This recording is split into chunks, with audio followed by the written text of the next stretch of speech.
saacan waxay soo jeediyay oo igu kalifay inaan video duubo oo idin soo horfariisto wax kale maaha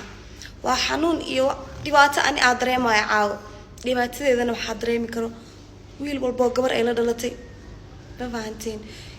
ana inta soo ooy karo waa soo ooyay inta rafaadi karo waa soo rafaaday inta la igu gumaysan karo videoga madaxiisa waa la igu gumaystay lacag iiga baxday waqti iiga baxay wax kasta waa iiga baxay laakiin maanta wax kasta la igu gumaysan jiray banaanka yimaadeen ma fahanteen videogan waxa iga duubay nacas dhalay oo ay oo kalaba oo pastor oo soo dhaweystay oo walaal ii saaxiib midna aana gelin oo Ibrahim la dhaho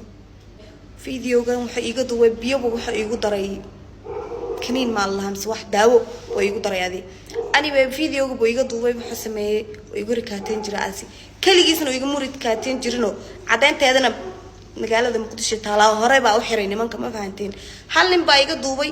oo laakiin niman baa igu rikaateen jiro u dirdiro saaxiibadii ah ma fahanteen anyway farxan qarole lagu dacbeeyay waa la xiray cid taqaano hadda adiis marka imaadayna caawo waa arkay videogii wareegay anyway haduu sharci jiro Soomaalina ma jirto oo gabar walaashiin ahay oo idin damkhanayo oo idin damkhanaysan please maanta garab idinka ahayn ma haystaani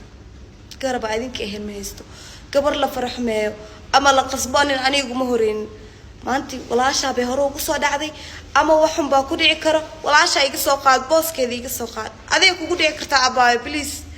xumaan ha ii fahmin anoo hadaa naag wax aniga sameey ah please fiiri videoga waa aragtay sax videoga naag raaxaysanaysa diracna ma wada registerna ma wada ilaahay baa kugu dhaarshay hadaa kalaam been sheegay ilaahay bay jeeday halkan sama uga ma kaco ma fahantiin videogan markii hore liigu rakaateenay dad badan baa marqaati ka ahay oo social media ku jiro loo seeba marqaati ka ahay baabajay baa marqaati ka ahay mursal baa marqaati ka ahay wax cusub maaha please garab idinka ahayn ma haysto waa bariya please hadii aad gabar Soomaaliyeed ahay oo ay damqanaysaan oo aad jirkiina kamid ahay please adinka garab idinkaga baahanay